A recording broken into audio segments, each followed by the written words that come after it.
भाषा सीखने के लिए बच्चा बनना पड़ता है। बिना बच्चा बने कोई भाषा नहीं सीख सकता।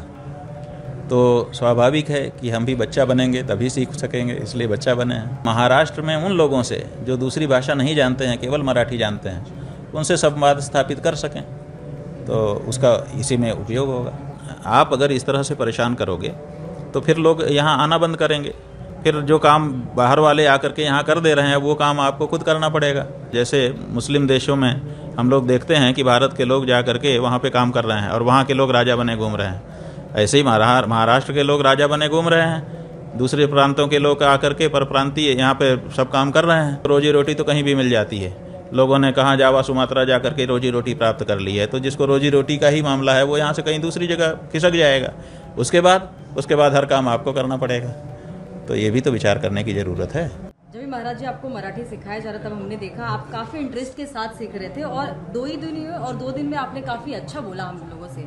तो आने वाले समय में अगर आप वापस से महाराष्ट्र में आते तो क्या अपना भाषण आप मराठी भाषा में देना चाहेंगे हिंदी के साथ ही? देखिए, पहली बात तो यह है कि भाषा सीखने के लिए बच्चा बनना पड़ता है। बिना बच्चा बने कोई भाषा नहीं सीख सकता।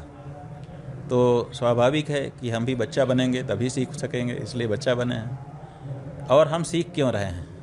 इसीलिए सीख रहे हैं ना कि महाराष्ट्र में उन लोगों से जो दूसरी भाषा नहीं जानते हैं, केवल मराठी जानते हैं, उनसे संवाद स्थापित कर सकें, तो उसका इसी में उपयोग होगा। तो सर जिस तरीके से साथ ही साथ जो महाराष्ट्र के संत हुए हैं उन्होंने मराठी भाषा में बहुत सारा धार्मिक आध्यात्मिक साहित्य लिखा है। बिना अनुवाद के सीधे सीधे उसका आस्वादन करने का भी मौका हमको अगर हम मराठी जान जाएंगे तो मिल जाएगा।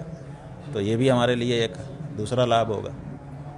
महाराज जिस तरीके से वीडियो वायरल हुआ था एक भाजी वाले को या जो मिडिल क्लास फैमिली है जो एक दिन पे अपना घर रोजी रोटी चलाता है उसको एक झापड़ मार के ज़बरदस्ती मराठी बोलने पे फोर्स करना, इस पे आपकी प्रतिक्रिया क्या होगी? क्या ये इस पे हमारी प्रतिक्रिया की बात नहीं है बहन जी, ये तो पूरे देश की प्रतिक्रिया से पता चल गया कि इस तरह का कार्य अब देश में अस्वीकार्य है। किसी ने भी स्वीकार नहीं किया। उनकी पार्टी के जो कार्यकर्ता थे उन्होंने भले बातें कही, लेकिन कोई पार्टी का बड़ा नेता भी निकल करके नहीं आया जिसने समर्थन में वक्तव्य दिया हो। आप देख लीजिए, या तो जो मुख्य नेता है उसने कहा, राज ठाकरे ने कहा, और या तो कार्यकर्ता ने कहा। जो बीच के नेता हैं वो क्यों चुप हैं?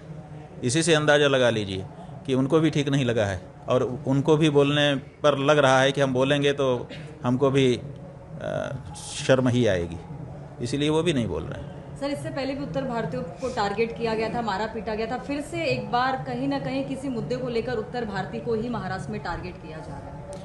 हाँ ठीक है, वो मराठी अस्मिता जगा करके मराठियों का वोट लेना है, क्योंकि उत्तर भारत के लोग यहाँ काम तो कर रहे हैं, यहाँ की प्रगति में योगदान तो कर रहे हैं, लेकिन उनमें से आधे से ज़्यादा वोटर नहीं हैं, और जो वोटर हो चुके हैं यहाँ पर रह करके अमुक पार्टी को उनका वोट मिल नहीं रहा है, ऐसा वो मान रहे हैं, इसलिए उसकी परवाह नहीं कर रहे हैं।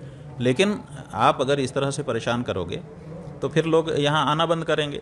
फिर जो काम बाहर वाले आकर के यहाँ कर दे रहे हैं वो काम आपको खुद करना पड़ेगा। आज तो आप राजा बने हो। जैसे मुस्लिम देशों में हम लोग देखते हैं कि भारत के लोग जा कर के वहाँ पे काम कर रहे हैं और वहाँ के लोग राजा बने घूम रहे हैं। ऐसे ही महाराष्ट्र के लोग राजा बने घूम रहे हैं। दूसरे प्रांतों के लोग आकर के परप्रांतीय यहाँ पे सब काम कर रहे हैं। तो अगर आप उनको भगाना शुरू करोगे तो देखो, रोजी रोटी तो कहीं भी मिल जाती है। लोगों ने कहाँ जावा सुमात्रा जा कर के रोजी रोटी प्राप्त कर ली है, तो जिसको रोजी रोटी का ही मामला है वो यहाँ से कहीं दूसरी जगह खिसक जाएगा। उसके बाद हर काम आपको करना पड़ेगा। तो ये भी तो विचार करने की ज़रूरत है। महाराज जी आपने उनको यहाँ क्यों बसाया है? मराठी बोलने के लिए बसाया है कि अपना काम करवाने के लिए बसाया है? अपना काम करवाने के लिए बसाया है तो कर रहे हैं। अब मराठी बोलने के क्यों अनिवार्य कर रहे हो आप?